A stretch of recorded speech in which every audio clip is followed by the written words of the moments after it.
Let's go into, now that we're talking a little contract stuff, let's talk about some contracts real quick. All right. Who do you want to start with first? We got the Cowboys. No, who cares about them? Ayuk. Okay. Ayuk is stressing me out. Gosh. I don't care. I don't care. Yeah, of course you don't care. No, I'm saying I was making a joke. Oh, I care. I care deeply. I think the 49ers... What's going on, man? I think they're going to sign him. Aren't you guys supposed to be like a top-run organization? We are, but here's the problem. Listen, you know what the Eagles do? You know what the Eagles do when they need to sign players? They sign them early. Yeah. That's smart. Yeah. But here's the thing.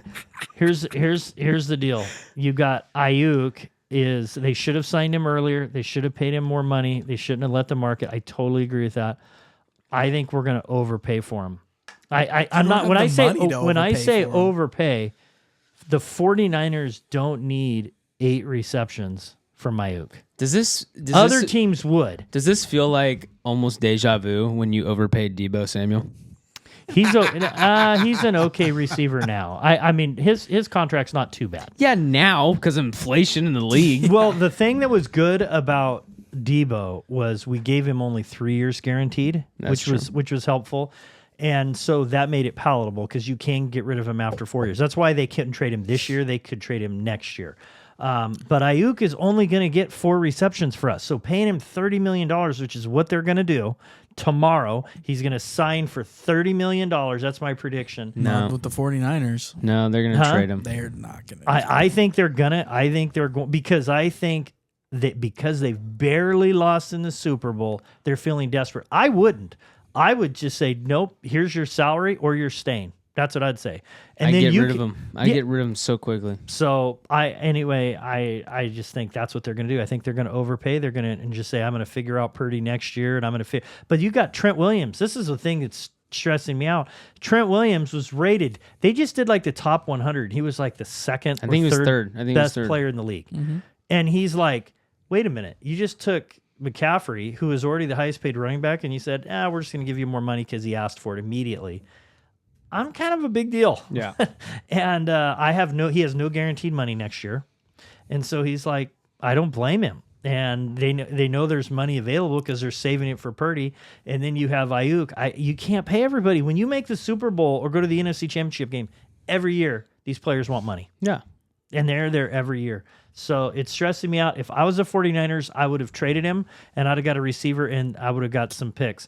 But if they're not going to do that and they're only going to get 60 cents on the dollar, I would just say tough. You got $14 million.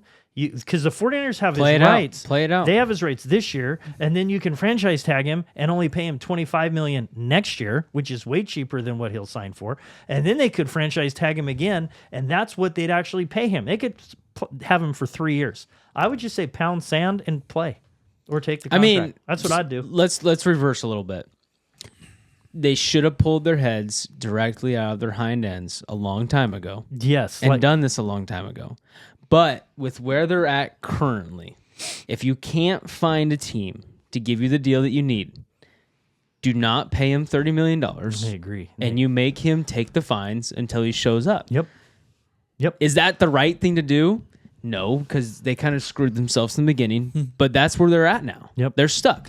They're letting him have leverage when he has no leverage. Yeah. I don't know why they're doing that, but correct. Look at Cameron's all happy.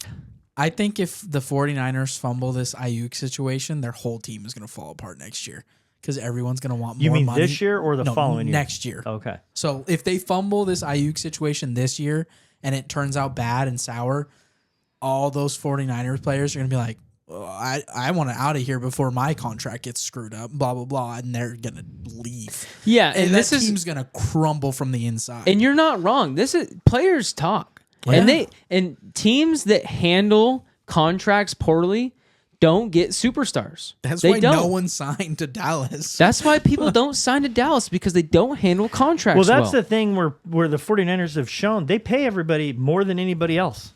We just wait longer. We're like, no, we want to give you a raise. We could give you this, Ayuk.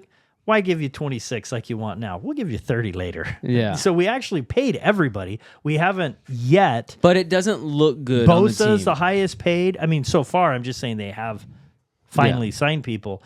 At some point, you cannot keep doing that. No. You can't have the highest paid tackle, linebacker, defensive end, tight end, receiver, and running back. No, you can't. Unless you're horrible everywhere else. Purdy's going to want to. And Purdy's going to be they're going to pay him $60 million next year, or 65. He'll be the highest paid. It's like I hate the NFL contracts. They're so stupid. Speaking of everyone needs to be handling- like Patrick Mahomes. Everyone needs to reconstruct their contracts and take like 10 years, $10 million 10 a years. year so that they can pay everyone else and be good every single year. there's a contract in baseball where they had Bobby Bonilla, and he is still he had like he signed his and spread it out over like 20, 25 years, and he's still making $1 million. He hasn't been in the league in 10 or 15 years. Yeah, which is really people in the smart NBA from that a still do tax that. standpoint. Yeah. And so, he's 50 years old. He's Pretty sure Paul Pierce gets 45 checks still or something like that. You know, some big names. Yeah. Yeah, in the NBA. that makes sense.